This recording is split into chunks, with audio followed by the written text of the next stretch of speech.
Hello, Cheryl Denise Spann.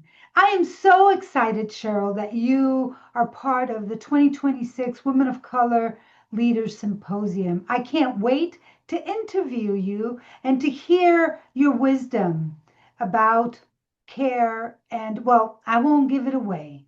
But first, audience, I want to invite you to just get comfortable in the space, have a seat, lay back, and take in this wonderful message. Enjoy. And before I turn it over to Cheryl, I want to share a little bit with you about Cheryl. Cheryl Denise Spann. She says, I did not find Panama. Panama did find me. Cheryl Spann is the founder of URevolution, made Panama City, Panama her home after decades of transforming communities across the United States.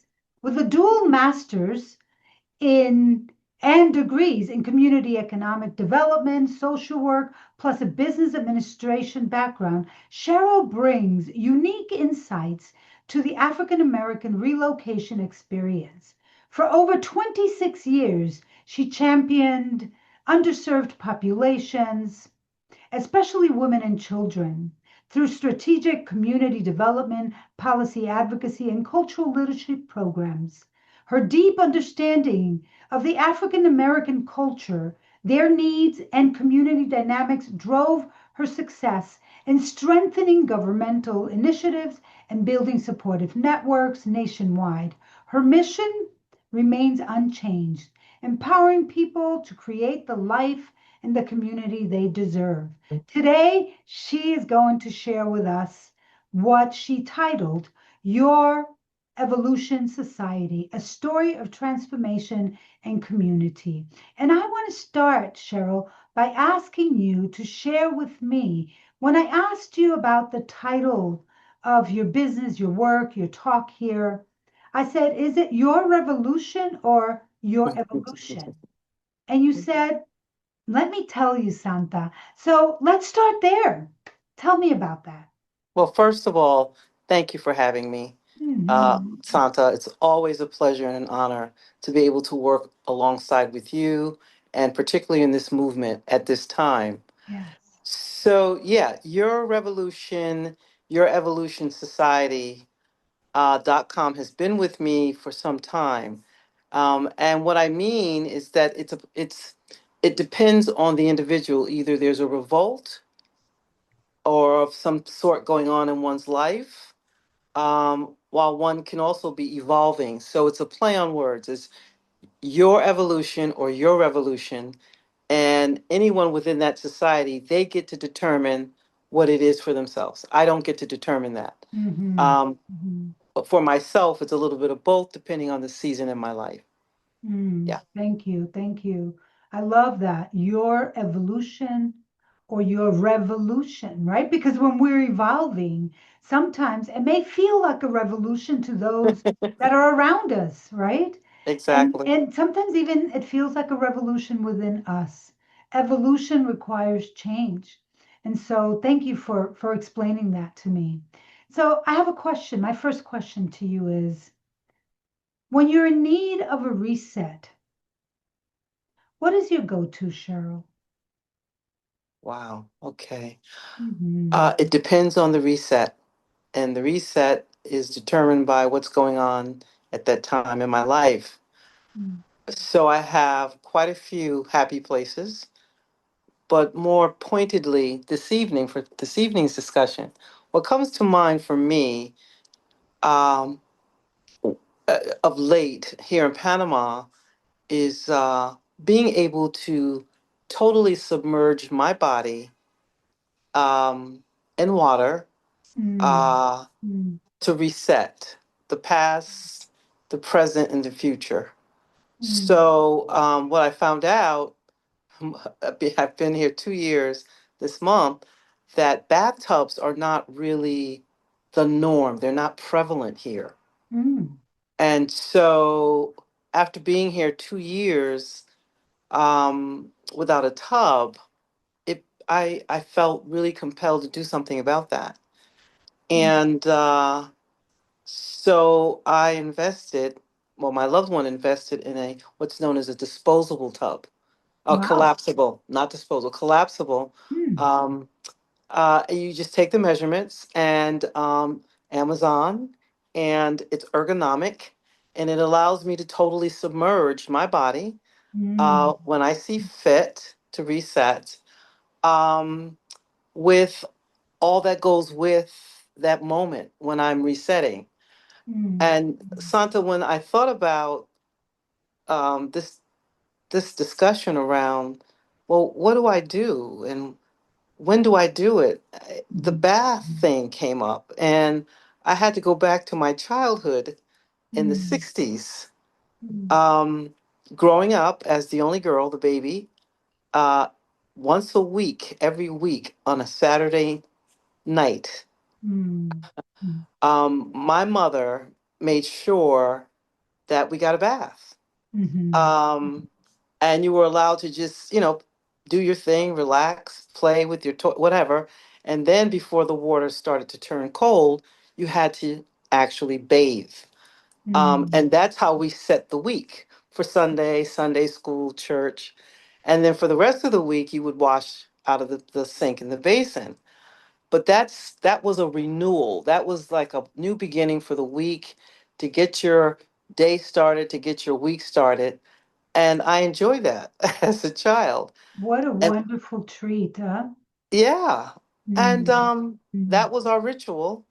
And so I took it for granted all of these years until I moved here that I hadn't totally submerged in my space. Now there Hmm. are saunas, there are whirlpools, there's the beach. All of that's a part of a sacred bath for me. But there are times when you just want your space, your time. And for Absolutely. me, that's soaking um, in the Absolutely. tub. Absolutely. I love it. Listen, you bring up the Saturday ritual, right? And I want to ask you, how long were you allowed to stay there until the water got cool, or did your mom come get you at some point? Like, how did that work? It varied. It Mhm. depended on what she was doing and, my age at that time. But there were times when I stayed in longer than I should have. You know, when your fingers and your toes start to get wrinkled. Yes, like little Um, raisins. Yes. yes. And Mhm. then as I got older, I started to evolve. In the 70s, there was you might remember this, there was a commercial about Calgon bath Mhm. salts. Mhm. Mhm. And the slogan, you see the woman going in the bathroom, you see the tub, you see the water, and then she's pouring Calgon into her bath water. Mhm. And she totally, at some point, submerges her body, Mhm. respectfully at the time. And the slogan says, Calgon, take me away. Ah, ah, Um, yeah. and, you wanted to do that. I mean, commercials back then, especially as a teenager, was everything. So, I started when I was allowed to use Calgon and other emollients and bath salts, and then you go to pool parties, and then you go to college and you get a little taste of the spa. But Hmm. it all goes back to my childhood. That's wonderful. That's wonderful. Yeah. And you know what comes to me also, Cheryl, as you talk about that ritual, is that maybe, I don't know, that it was a time for you to be with you, Hmm. time for solitude. Like you said, maybe you play with toys, maybe you just lay there and relax, Hmm. but that it is your personal time. And how often are we just yearning for a personal space, a personal time? Thank you so much for sharing that story. Yes. So, what is it about soaking and being totally submerged that works for you, that works and provides you that reset? Tell us about that. So what comes to mind um, is when I was going through my divorce, Mm, and we had joint custody. We were co-parenting, and this is much later, of course. When I actually came to grips again of how essential um, having that space and that time mm, alone, from being the missus, the ex, the employee, the mm, neighbor, the mom, mhm, the Girl Scout mom. whatever. Mhm. That was my time when my daughter, who's now 34, spent time with her dad.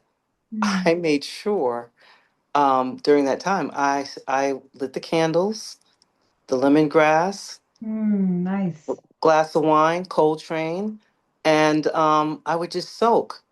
And I have Mm. a tendency to stay in. Now that I think about it, Santa, I still stay in until my fingers get wrinkled. I, I don't know what that's about. Because the water obviously at that point is beyond hot and warm. But I do. I get. I don't. I just really. I don't think about anything. Everything comes to me when I'm being still and Mhm. I'm totally submerged in water. I'm Mhm. drawn to water, Yes. and it's sacred. I feel as if I'm shedding. There Mm. is some sense of renewal, and Mhm. this is historical and cultural. This isn't just Cheryl. The older I have gotten, and the more I travel, water is constant throughout cultures over time. Just like it can renew, it can also destroy, just like it can create. So for me, I respect her, and in return, I get what I need. Um, Wonderful. yeah, just Wonderful. being still and water. Yes. Well, we know the elements of water, the cleansing elements, the elements of the ocean. You said her. I don't know exactly why you decided that the water was feminine, but it's feminine energy, right? Yeah. And Yemaya in some traditions, African traditions. And yeah, she is not to be messed with, right? Exactly. Absolutely.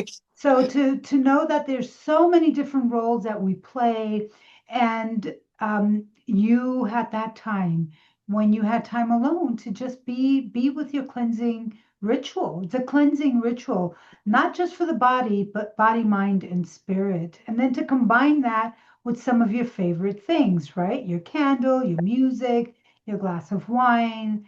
And so simple. It's right there. It's available. You don't have to rethink it each time, right? You No, need to let yourself be. And in this society where we are constantly doing, always doing, particularly as women of color, particularly as leaders, to have a time when the doing is limited. I suppose you can bring your laptop, your phone, you could get busy in a tub, but that would defeat the purpose, right? That is an invitation to do nothing. Let the waters hold you. yeah. Yeah. What do you think No. about that? Just letting the waters hold you. Yeah. Mind, body, um, and physically, it also helps, especially at this season in my life. Mm, So a little Epsom salt, mhm, and back to the collapsible tub. mm, Um, and it's built ergonomically. So I'm 5'10". And so mm, my thing in the past with tubs, they vary. So I would have to improvise with height and length. Well, mhm, with this current collapsible tub, I'm just amazed by the whole concept, and getting it here to Panama. It's deep enough and long enough so that I just fill the tub up, and I sit, and it has a little elevated cushion for your tush, and then it has a little rest for your neck, and mhm. then on the side you can put your bombs or what have you, like a soap dish. Yeah. That's So amazing. Yes, I'm very curious about that. Yes. You know, somebody comes up with these things, and obviously this was an important one, right? For yeah, those times or countries or societies where that's not available. Is this tub also to be used outdoors? I'm just curious. I would imagine, yeah, you can. I mean, Mhm. it's transportable. Mm, You just have to make sure that the plumbing's in place so mhm. that you're able to fill the tub up and dispose of the water when you're done. I Right. also recommended the tub to a few expats here Mhm, that, like myself, we have some inflammation going on as well. And every once in a while, it's nice to soak mm, mhm, privately.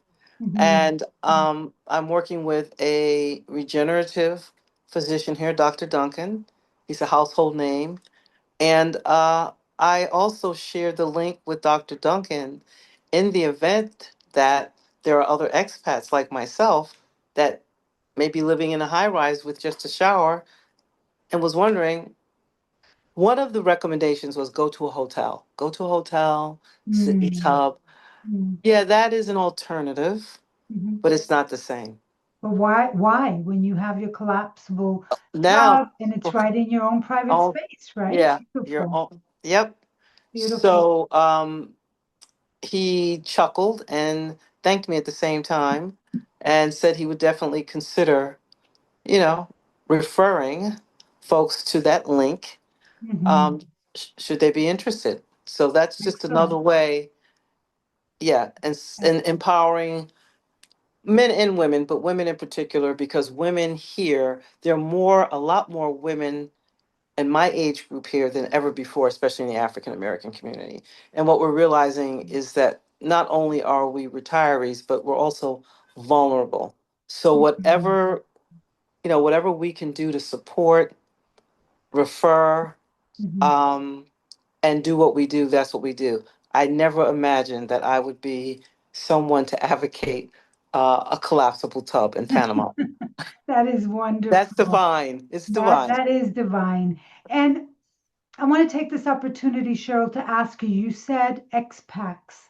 What is an expat and what are you talking about? Share more about that with us. And then we'll come back to the tub. Yeah, no, it's so I'm also a part of a docuseries here that will premiere next month by a woman that has a relocation tour. Mm, Um mm, uh Her name is Charlotte Van Horn, and I don't know the hard numbers, but it's way over 5,000 African Americans mm, mm, within the last, I don't know, 8 7 8 years have relocated because of her. So the docuseries is called Chariot.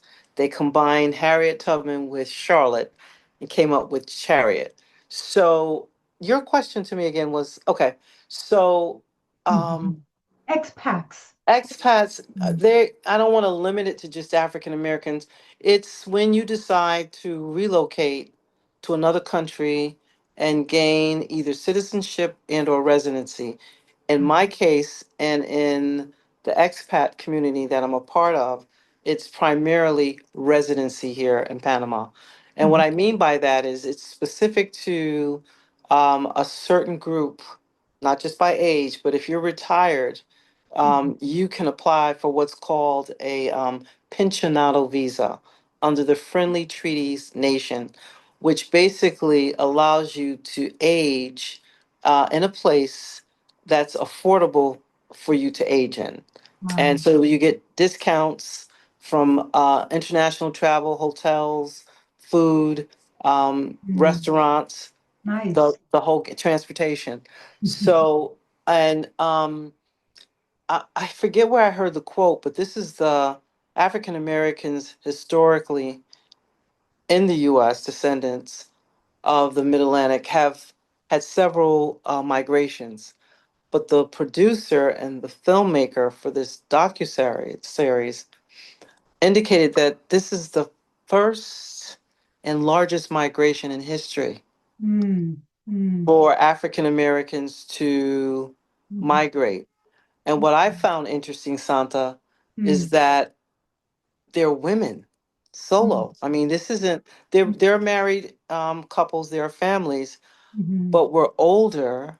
mhm, And for myself, I've done more in 2 years here, mhm, just relocating, mhm, getting acclimated, mhm, still learning, learning the language, the culture, mhm, uh, all of that goes with it in 2 years, and it feels like a lifetime in a good way. beautiful, In beautiful. a good way. So we were joking about, the games that we play to keep our cognitive mind sharp, and I think it's Candy Crush. And Uh-huh. I'm thinking, this is beyond Candy Crush.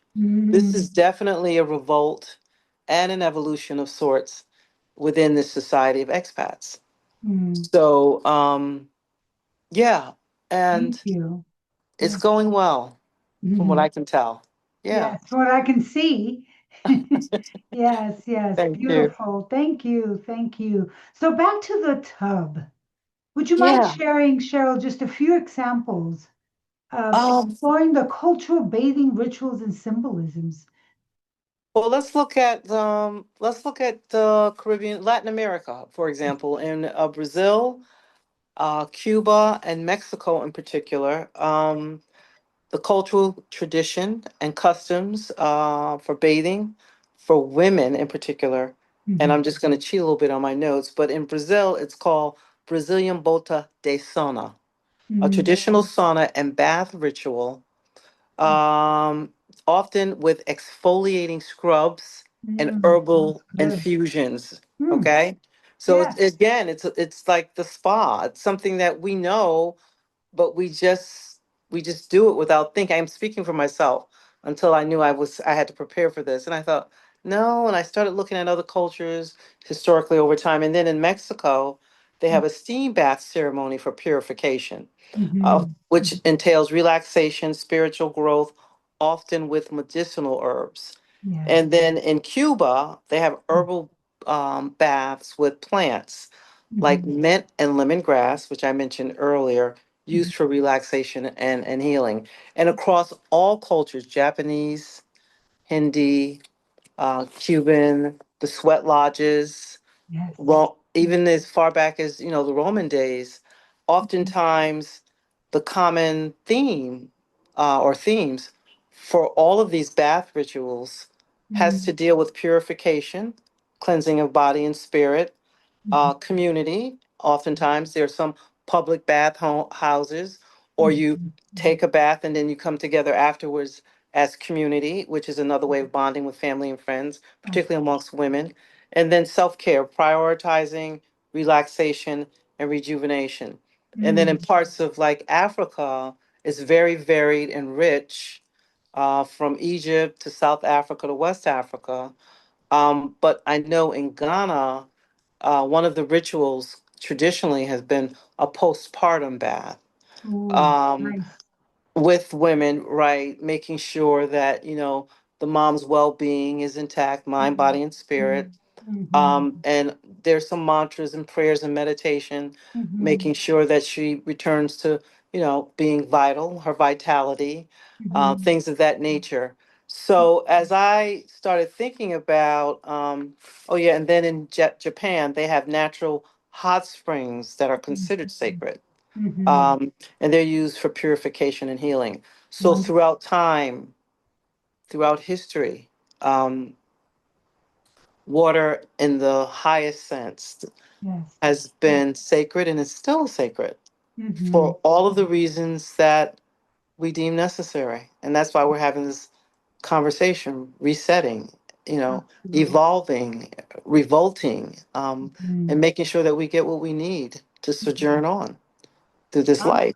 wonderful. Sounds wonderful. Cheryl, as you spoke about how water rituals are uh, historically, right, throughout time, such a source of community, of cleansing, of repurposing, resetting. I am reminded of, and I'm not sure about the cultural traditions of this, but I am reminded of the choice sometimes, and you mentioned postpartum, of mothers to be giving birth to their Ah, children in water. Water is the element that we all first know, right? that's Being in right. your mama's belly, right? The water breaking. And so being born into water, just the rituals are endless. The Yes. importance of us communing with water and honoring it. And you said much earlier, and we didn't stop to talk about it at all, just the power of water, both restorative, but also can destroy. And so having reverence for water and using it in our bathtubs, if that's what we choose to do in that reverence way. Hmm. So, yeah, thank you. Thank you. I'm wondering also in the African bathing cultures that or customs, um, are they different in Africa than they are in the continent? So different countries within the continent. I'm trying to see what I have. Yeah. So the traditions are pretty common, like for Mhm. the reasons we mentioned, but they are very vibrant and very rich and diverse Mm, in terms of so for example, I have it right here. Um, for the Ghanaian, it's called the mm, mm, Nama ritual. That's the postpartum bath with mhm, herbs and water symbolizing cleansing and rejuvenation for new mothers. mhm, mhm, mhm, South Africa, they have what's called steam baths used for purification, relaxation, and socialization, mhm, often with medicinal herbs. mhm, Okay. And then in Egypt, it's called the Egyptian hammam. Hammam. And that's a traditional bathhouse experience focusing primarily on cleansing, exfoliating, and relaxation, often with mhm, scrubs and oils. But mhm, again, those common themes, when you mhm, look at it across the line, it's a ritual of purification, cleansing for spiritual and life events like having a baby, mhm, and then bonding with other women through community, which is another form of tradition and custom, and self-care. mhm, Self-care is it's throughout, no matter the variations of that culture and tradition when it comes to sacred bathing. I mhm, find that phenomenal. mhm. It's beautiful. And and yet, the saying, you never miss your water till your well runs dry. And you've been to Panama. It can be pretty grueling. I mean, a shower's okay, but sometimes you just want to Mm, mm, and so yeah, it wasn't until I moved here I realized how much I was taking for granted. mm. That's amazing. That's amazing. I am very intrigued by your move to Panama. And so I'd like to close off our discussion with you just sharing a little bit with us. Why Panama? And how did people get started if they are interested in relocation? Okay, so for me, I had been looking off and on for several years, even as far back as when I was married, long before the divorce. We had entertained it. We Mhm, traveled quite a bit, mhm, uh, even while I was carrying Asha and post. and and then life happens and you do what you need to do. And after having lost my immediate family, my siblings and my parents, relatively young in my 50s, everybody was gone. It's just me and my daughter. My mhm, daughter and I. She went on. She's doing her thing. And one day I woke up and said, today is the day I'm going to sell my house. And that was in 2019 after 21 years. mhm, Um, and again, getting back to your evolution and your revolution, mhm, mhm, I was revolting from one way of life. It was over and evolving to the next. mhm, And for the first time, I felt totally free, if there's such a thing. mhm, Meaning, for the first time in my life, I get to make any decision I wanted to. There was no one telling me or asking other, otherwise. So COVID hit, I sold the house, and then that changed my perspective because I was looking in other places. And friends said, check Panama out, just like that. And to be honest, I had no idea. Well, I had an idea mhm, geographically, but it was not on my radar. mhm, So I came here in 22, back in 23, did the relocation tour in 2024 and signed my lease. mhm, Um, and then moved here 2 years ago mhm, permanently. mhm, Um, that was a reset, mhm, and you were a part of that. I mhm, think after I gave my 30-day notice and my apartment was totally empty, I had a meltdown. I knew to call you. I mean, mhm, like that's that internal. that revolution and that evolution. I mean, it felt like they were at odds, but they weren't. And I had a meltdown. I called you, and we went through. We did the, the check, check, check. And so that's a major reset for me. Um, and then once I did that, I felt, just about anybody. I know there are folks who can't for reasons, but the thing, Santa, about relocating, even if you don't want to live in a particular place 24/7, um, particularly in Panama, once you get your residency, all they require is that you stay here 2 weeks out of the year. Wow, wow, wow. Talk And so, I was yeah, just going to say, talk about having a reset, right? That you can pick up mhm. and go at any time. Yes. Go ahead, finish what you were going to share with us, and then we're going to wrap up. Okay. Yeah. Just, I mean, if, people are like, well, I can't move right now. You don't have to move right now to get your residency in Panama. If you're eligible for the pensionado visa with the benefits, why not have the benefits of both Americas? I'm just saying. That's all. That sounds like a good deal to me. Yeah. Cheryl, two more things. When I visited Panama, and I don't know if you know anything about this or how much you know, but I heard people talking about how Panama would love to have people come out there and live and purchase property, and that there's some tax break, something that they even support you with loans and things of that nature so that it is possible for some people who perhaps here in the States can't find the homes that they want, that in Panama it's made available in a different way. Do you know anything about that, Cheryl? And can you speak to that? What I can speak to is when one is considering purchasing Hmm. real estate and or renting, to definitely work with an immigration attorney that has been vetted, because unlike the US, the laws are different when it comes for example, there's no board of realtors, there's Hmm. no Better Business Bureau. Hmm. um, so you're kind of on your own, Hmm. but you're not really. So there are tons of links that I can share with you.